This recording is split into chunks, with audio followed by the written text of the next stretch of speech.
I want to tell you something that happened to me 14 months ago. Something I've never fully explained to anyone. Not my sister, not my closest friend, not the two government people who showed up at my door 3 weeks after it happened and asked me very politely to sign a very long document. I signed it, but I kept notes because I'm stubborn like that. What I'm about to tell you started with a watch. Not a smartwatch, not some fancy piece of Swiss engineering. A beat-up, scratched-up, analog-looking thing that I pulled out of a box of junk I inherited from my grandfather, a man who, I was always told, had been eccentric, which, in our family, was the polite word for deeply strange in ways we don't discuss at dinner. I held that watch in my hand, turned it over, found a tiny button on the side I didn't remember seeing before, and pressed it. And then a voice, calm, female, completely unhurried, said, "Activation confirmed. Compatibility match located. Arrival in 3 minutes." I stood there in my kitchen at 7 in the morning, still in my socks, holding a dead man's watch, and I thought, okay, that's interesting. 3 minutes later, my entire life changed. And I mean that literally. Set up. Let me back up. Let me tell you where I was before any of this. My name is Eli Marsh. I'm 31. At the time this happened, I was living in a mid-sized apartment in a mid-sized city, working a mid-sized job doing data analysis for a logistics company that moved shipping containers from one coast to the other.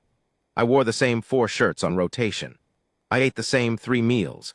I had a succulent on my windowsill named Gerald who I talked to more than I talked to most humans, and Gerald had the good grace to never respond, which I appreciated. I was, to put it simply, a man who had made peace with ordinary. It wasn't always like that. When I was younger, college younger, early 20s younger, I had these big ideas about what my life was going to look like. I wanted to work in astrophysics.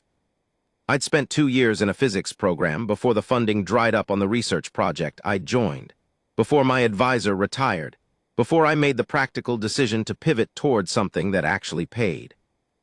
Data analysis isn't glamorous, but numbers are honest. They don't disappoint you the way people do. They don't make promises they can't keep. So that was me, Eli Marsh, 31, practical, predictable. And then my grandfather died. My grandfather's name was Harold Marsh, but everyone called him Harry. He'd been a retired engineer, or at least, that's what the family story was. He'd worked for some government contractor in the 70s and 80s, done something classified, and then quietly retired to a house in rural Oregon with a workshop full of tools and machinery that no one in the family could identify. He was the kind of man who built things in the middle of the night, the kind of man who talked to himself in his workshop and went quiet the moment anyone walked in. He had calluses on his hands from work that wasn't carpentry. He had notebooks full of equations that my mother, who had a math degree, once looked at and then quietly set down without saying anything. He was also kind in a distant sort of way. He used to send me science magazines when I was a kid. Circle articles with red marker and write notes in the margins. Think about this one. Or wrong, ask me why later. He never explained. I never asked. We just had this strange, comfortable relationship built entirely on circled articles and long silences. He died in October, 14 months ago, peacefully in his sleep at the age of 87. He left me a cardboard box. My mother got the house. My aunt got the furniture.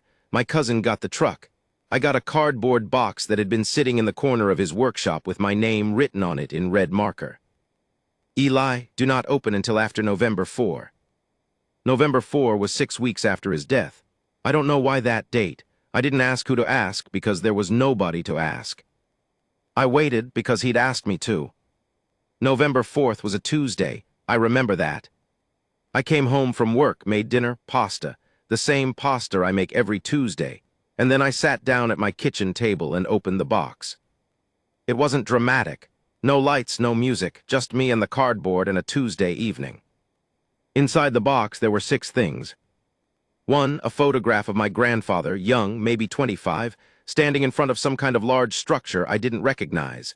Angular, metallic, not quite like anything I'd seen before.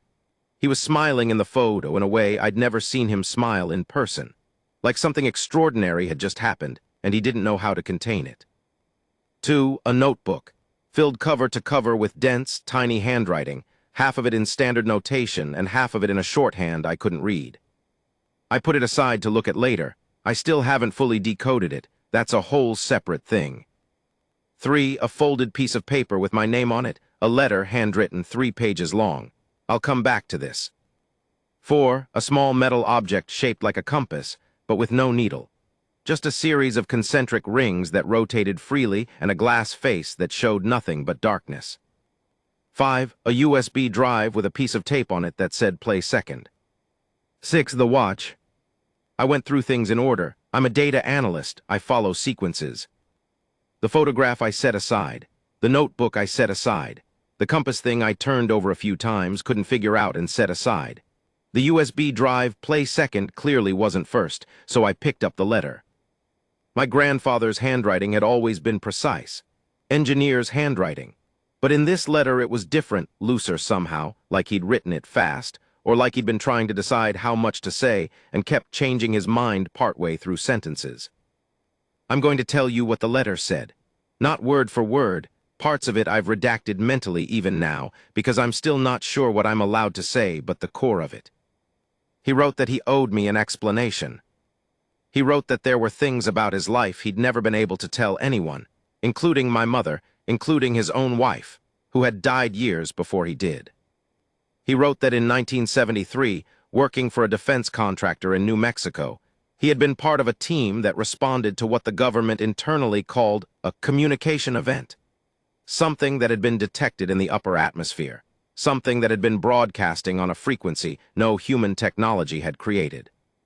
He wrote that the team had decoded part of the signal. He wrote that embedded in the signal was a device schematic, and that someone on the team, not him, he was very clear about this, not him, had tried to build it. He wrote that the device was a watch. He wrote that the watch was a communication device, a bridge, and that it had been sent deliberately by someone to be found. And then he wrote something that I read 3 times before I fully absorbed it. He wrote, Eli, I believe the watch was sent for you. I don't know how to explain this fully, but there are things in the signal's secondary data that suggest compatibility is hereditary. I was tested.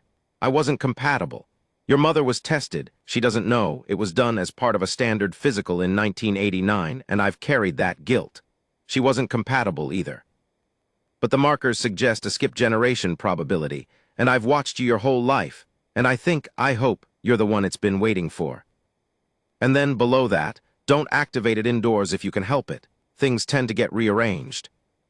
And below that, I love you, Eli. I'm sorry this is so strange. I've always been so proud of you. I sat with that for a long time. Gerald the succulent sat on the windowsill and didn't say anything, which I appreciated. Then I picked up the watch. It looked like a normal watch. That's the first thing. Heavy, like it had been made with some kind of dense metal, but the face looked like a standard analog face. Hands, numbers, a small second dial in the corner. The band was worn leather that had been replaced at some point. You could see where the original had been attached and where new stitching had been added. The face was slightly different if you looked closely. The numbers weren't quite standard. The spacing was off in some places. And there was a tiny symbol at the 12 o'clock position that I couldn't identify. Not a logo, not a letter. Something geometrically precise that my brain kept trying to map onto something familiar and failing. On the side of the watch, there was a crown, the little button you use to set the time on a manual watch. I turned it. Nothing happened. I pulled it. Nothing. And then I noticed below the crown a second button. Smaller, harder to see. Slightly different material, not metal, something that felt faintly warm even in the cool air of my kitchen. I sat there for probably 4 full minutes just looking at it. My grandfather had said, don't activate it indoors. It was 9:30 at night. It was November. In Oregon, November at 9:30 at night means cold, dark, and wet. I looked at the button. I thought he also waited until he was 87 to leave me a mysterious alien watch in a box. Clearly, the men in this family have issues with timing. I pressed the button. The watch face lit up. Not like a screen lights up, not with that flat, digital, backlit glow. It lit up from inside like something was moving behind the glass, like there were tiny filaments of light rearranging themselves. The color was hard to describe. Not blue, not white. Something in between that didn't quite have a name in the part of my brain that processes color. The hands moved. Not to set a time, they moved purposefully, deliberately, and then stopped in a configuration that didn't correspond to any real time. And then the voice. Female calm. Unhurried in a way that felt almost engineered, like someone had very deliberately designed it to be non-threatening. Speaking perfect English, not accented, not robotic, perfect colloquial English, in my kitchen at 9:30 at night. Activation confirmed, compatibility match located, arrival in 3 minutes. I put the watch down on the table. I picked it back up. I looked at it. I said, and I'm not proud of this, but I'm being honest, I said, "What?" The watch did not clarify. The second hand on the small dial was moving, counting down. I watched it for about 15 seconds, which felt like considerably longer. Then I thought, don't activate it indoors. Things tend to get rearranged. I grabbed my coat, I grabbed the watch, I went outside. My apartment building had a small courtyard in the back, not much, just a square of concrete with some planters around the edges that the landlord optimistically called a garden. It was empty at night. The nearest lights were the street lamps on the other side of the building. The sky was overcast. I stood in the courtyard in my coat and my socks, because I hadn't had time to grab shoes, and I held the watch and watched the countdown. The small second-hand dial was, I realized, not counting seconds. It was counting down from something. The hand was moving faster than a second hand should. I watched it sweep through what I estimated was about 2 full minutes. My feet were cold. The concrete was damp. A car passed on the street on the other side of the building. Everything was completely, perfectly ordinary. And then the courtyard filled with light. Not an explosion, not a crash. That's what people assume when I try to describe it. They picture a movie landing scene, all noise and fire and dramatic impact. It wasn't like that at all. It was like someone had poked a hole in the sky. One moment there was dark, overcast November night above me. The next, there was a circle of light, maybe 6 feet across, maybe a little more, that simply existed where sky had been, like a window that had been there all along, and someone had just raised the shade. The light was the same color as the watch face, that not blue, not white thing that my brain couldn't quite name. Then something came through. She didn't fall. That's another thing people expect when I describe it. She didn't crash or drop or make any kind of impact landing. She came through the light, and then she was simply standing in my courtyard like she'd stepped through a doorway, like there had always been a doorway there. She was tall, that was the first thing. Maybe 6'1", 6'2". She was wearing something I can only describe as a suit, but not a business suit, something that fit close to the body, dark, with surfaces that caught the light in ways fabric doesn't. It had structure at the shoulders, something technological at the wrists, a collar that came up slightly at the back of the neck. Her hair was dark and pulled back. Her skin was, I noticed this in that strange hyperdetail way your brain records things when it goes into shock. Her skin was very slightly iridescent. Not obviously, not outrageously. But in the low light of my courtyard, when the remaining glow from the window in the sky was still fading, there was something about it that caught and held light differently than human skin does. Her eyes, when they found mine, were a color I'd never seen in a human iris. She looked at me. I looked at her. The light above us faded. The courtyard was dark again. My socks were soaking through from the wet concrete. She said, "You're shorter than I expected." I said, I'm sorry, you're what?" She looked around the courtyard with an expression that I could only interpret as polite professional assessment, the way someone might evaluate a hotel room they've been assigned. She said, "I've been briefed on Earth-standard residential architecture. This appears to be," she tilted her head slightly, "below average." I said, "It comes with parking." She looked back at me. I don't know why I said that. I was in shock. Something shifted in her expression. Very small. I found out later that she'd been trained to maintain neutral affect in initial contact situations. Whatever that small shift was, she'd let it slip through despite the training. Then she straightened, clasped her hands behind her back, and said, with complete composure, "I am Saren Vale, second advocate of the Lyric Concord, assigned under the terms of the Compatibility Treaty of the 7th Cycle to the human designate Elias Marsh. I believe you call yourself Eli." "I do," I said. "Good," she said. "I've been studying your file for 3 years. I'm pleased the watch survived. Your grandfather was less careful with it than we'd hoped. And that somehow was the thing that knocked me loose from the shock. Not the portal, not the landing, not the iridescent skin or the alien eyes or the impossible suit.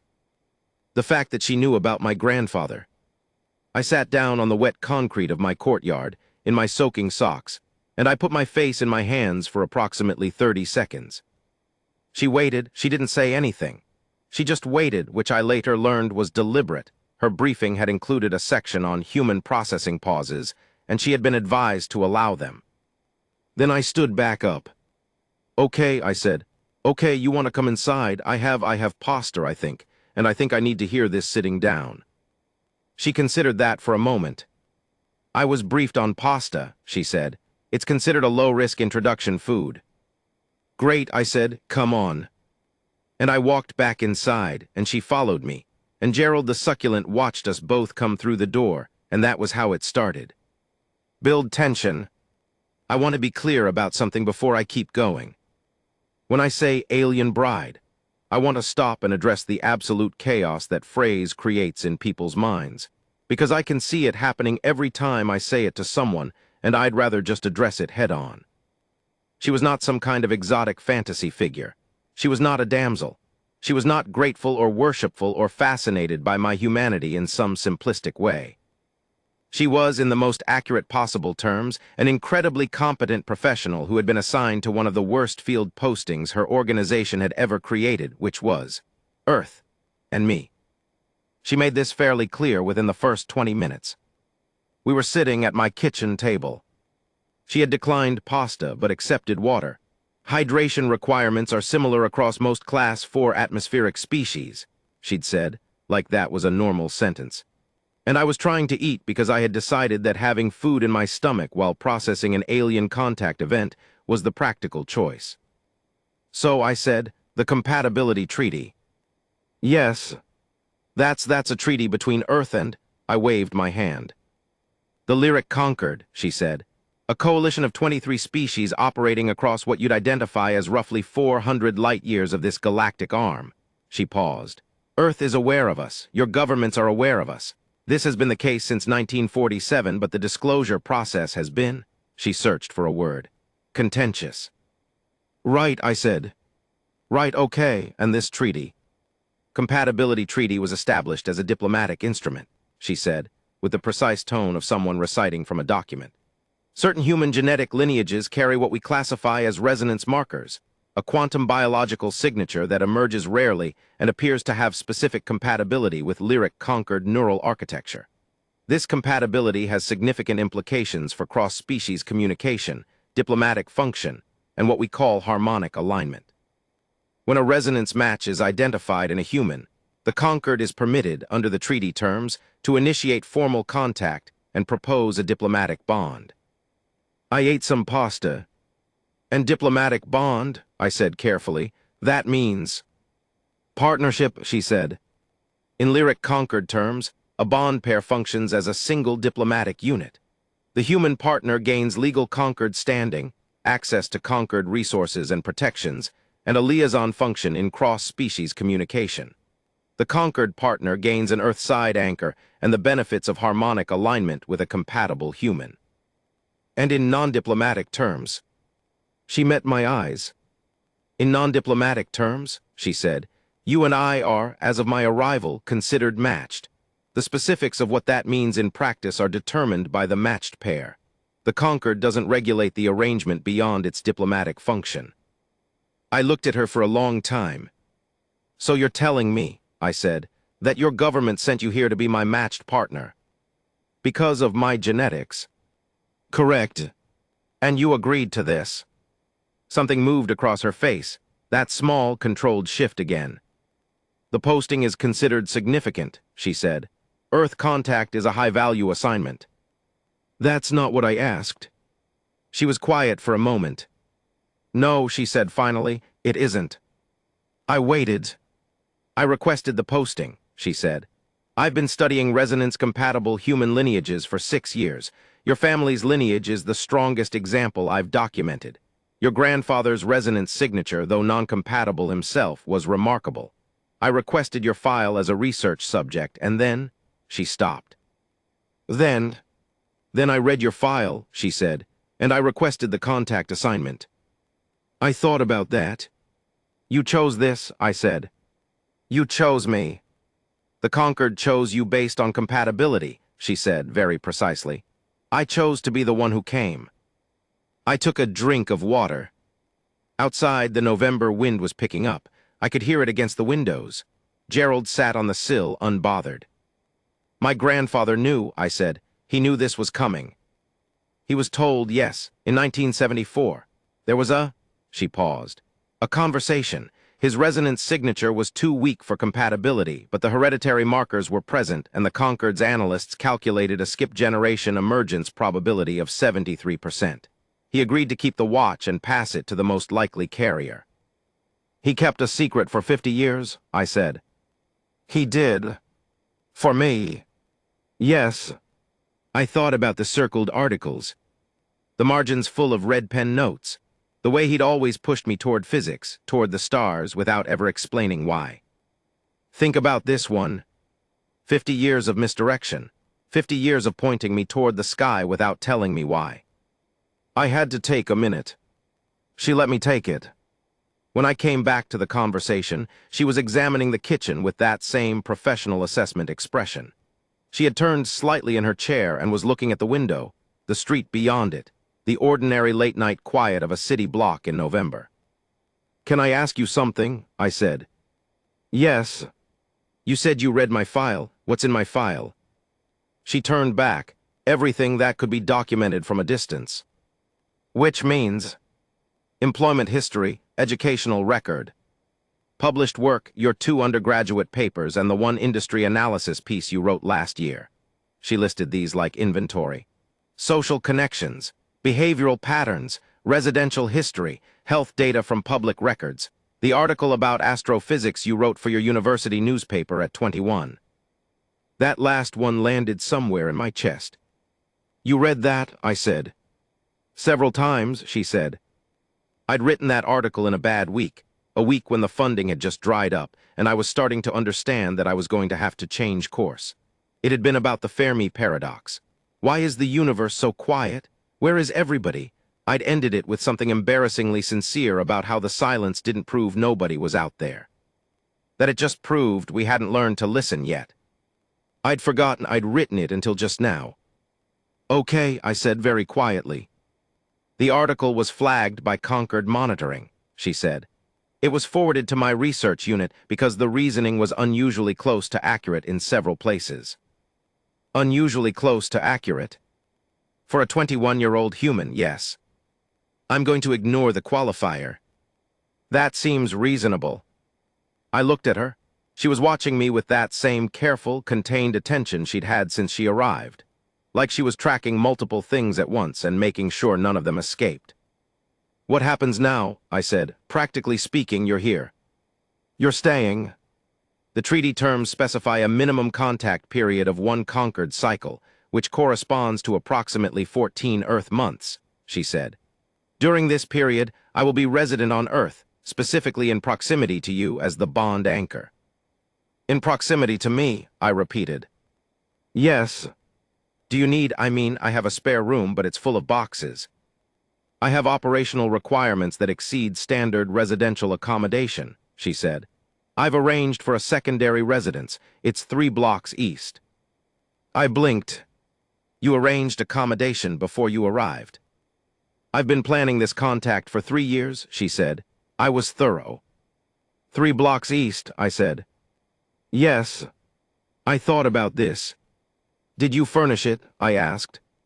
I used a remote purchasing service. In November. The arrangements were finalized in August, she said.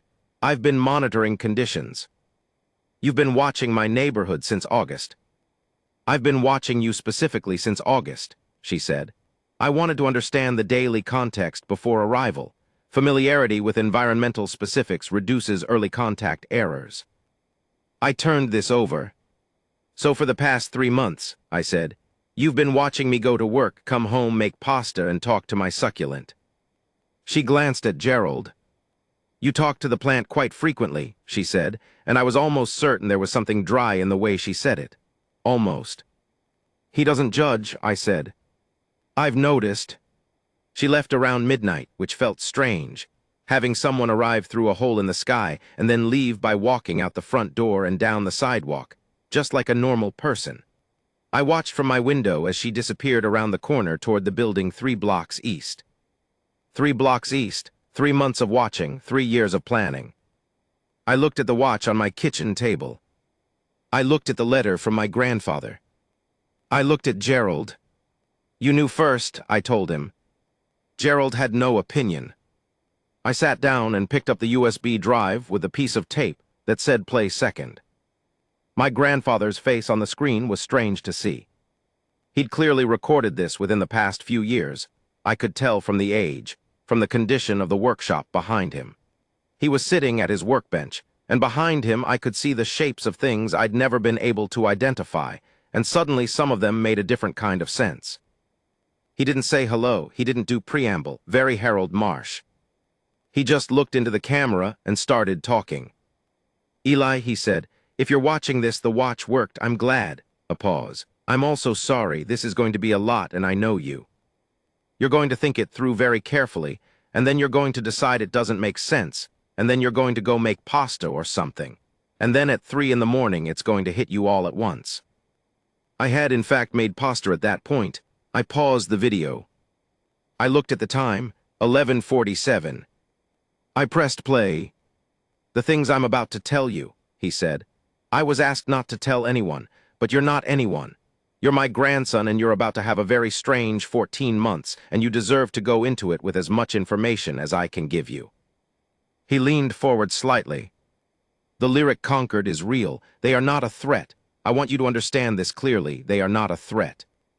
In 50 years of knowing about them, nobody in any government I dealt with ever had a single piece of evidence of hostile intent. They operate on principles I couldn't fully understand, but the shape of what I understood was they're old, Eli, much older than us. And they've learned things the hard way about what happens when civilizations treat each other as threats. They don't do that anymore.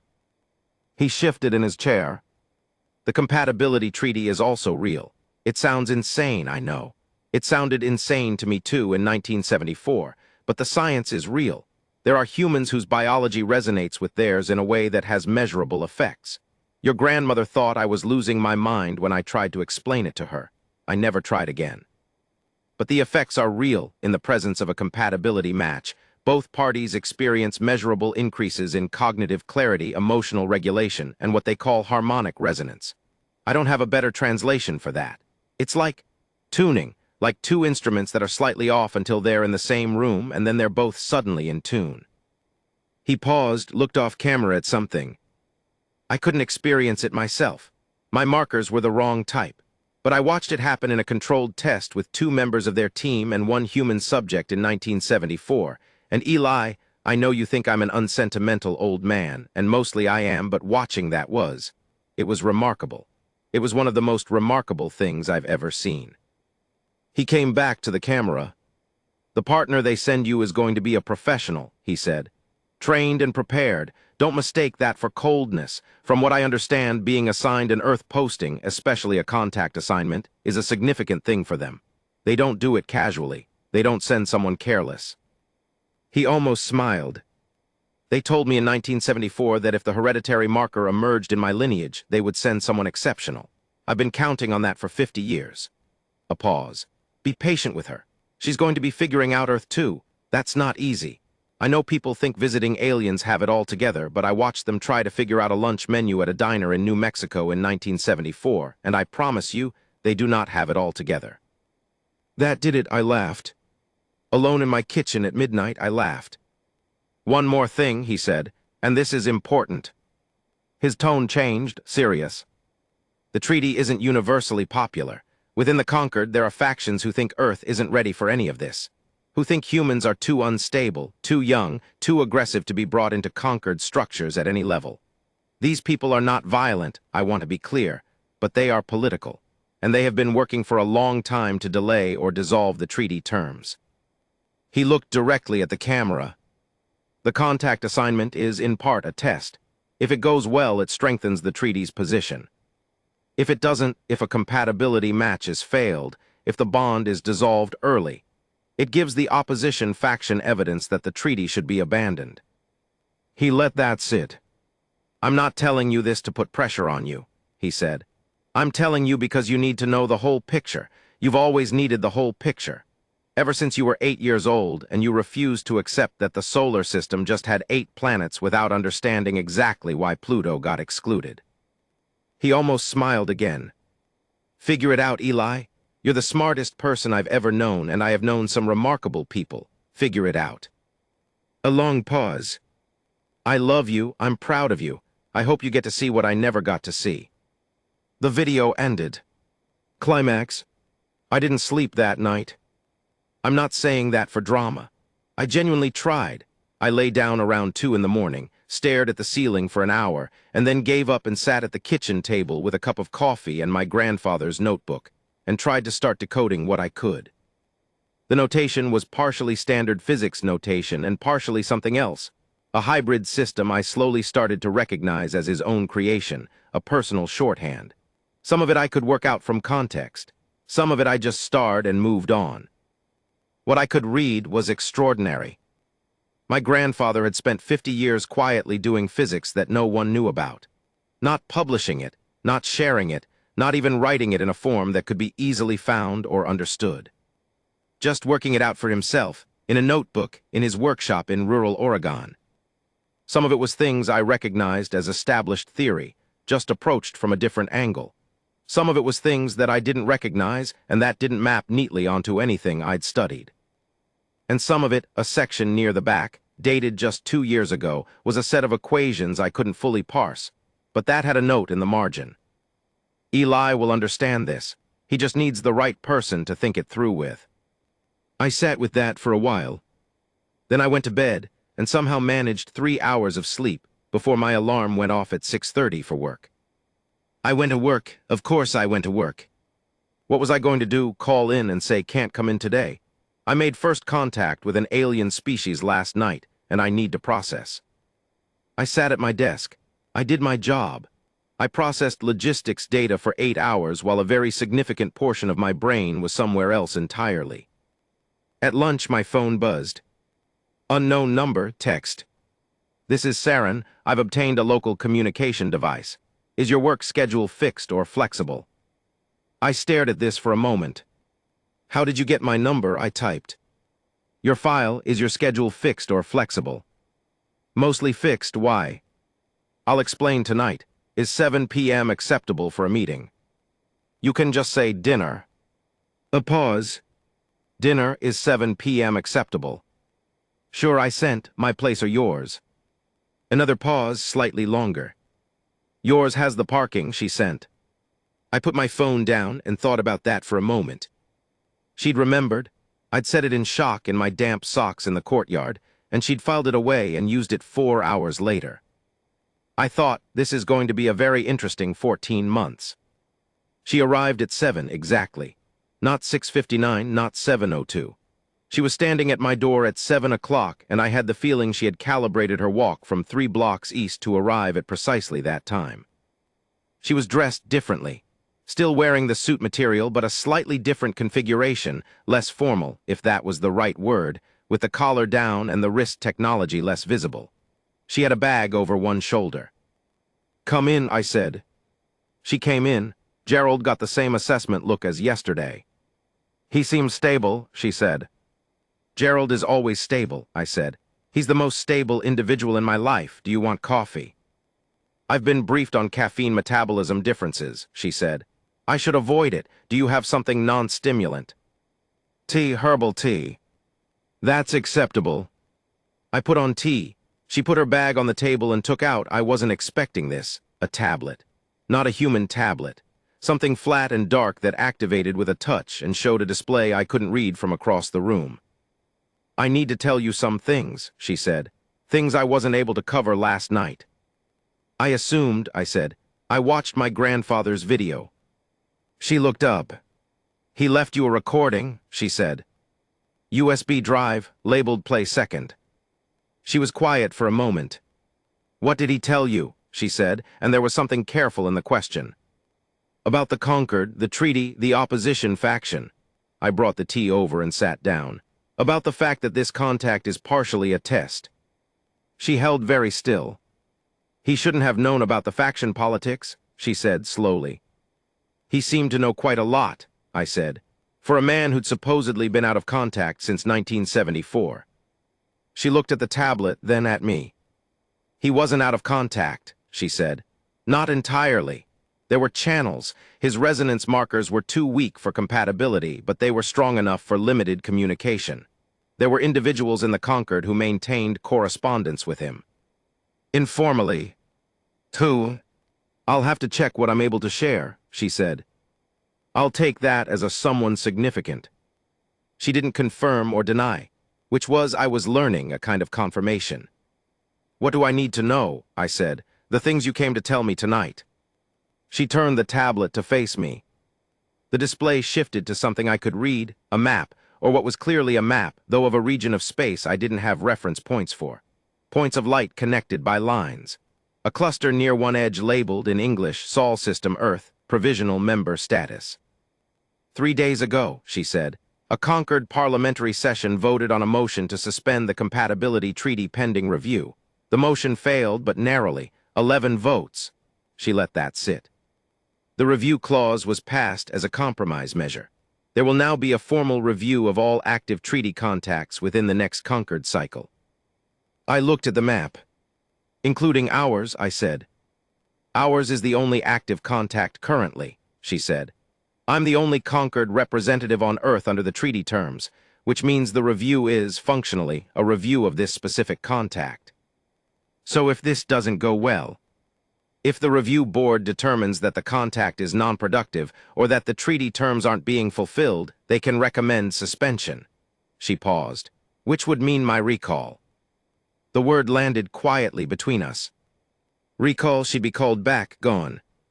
The treaty suspended, the window closed, and everything my grandfather had been working toward for 50 years dissolved, because 11 parliamentary votes hadn't gone the other way. How long, I said. Until the review, 8 months, 8 Earth months. I looked at her. She was watching me with that careful, contained expression. But underneath it, and I was starting to learn her face already, which was strange to realize, there was something else. Something that hadn't been in her expression when she'd arrived in the courtyard. You came here because you wanted to, I said. You chose this posting, you chose me. Yes, she said. And now there's an 8-month window. Yes, to prove the treaty works. To produce evidence that the contact is productive and that the treaty terms are fulfilling their stated purpose, she said, which was a very different way of saying yes. I thought about my grandfather's equations, the ones near the back of the notebook dated 2 years ago. Eli will understand this. He just needs the right person to think it through with. He hadn't been writing those equations for himself. He'd been writing them for me, for us. My grandfather was smarter than any of us gave him credit for, I said. Yes, she said. He was. He spent 50 years setting this up. He did. And then he left me a letter and a video, and a notebook full of equations and a mysterious alien watch, and trusted that I'd figure it out. Yes. I put my hands flat on the table. Okay, I said. What do we need to do for the review? What's the evidentiary standard? She blinked. I think I surprised her. You're not going to process this first, she said. The timeline, the pressure, I've had 24 hours, I said. I made pasta, I watched the video, I tried to decode a notebook, I processed. I looked at her. What do we need to do? For the first time since she'd arrived in my courtyard, Saren Vale did something I wasn't prepared for. She smiled. It was small, contained. Professional-grade restraint applied to something that wanted to be larger. But it was there, and it was real, and it changed her face in a way that her careful, neutral expression had been working very hard to prevent. The evidentiary standard, she said, requires demonstrating harmonic alignment, productive diplomatic function, and what the review board calls meaningful integration. She looked at the map on the tablet. The first is measurable, I have equipment for that. The second requires active diplomatic work. I have preliminary assignments from the Concord that we can demonstrate progress on.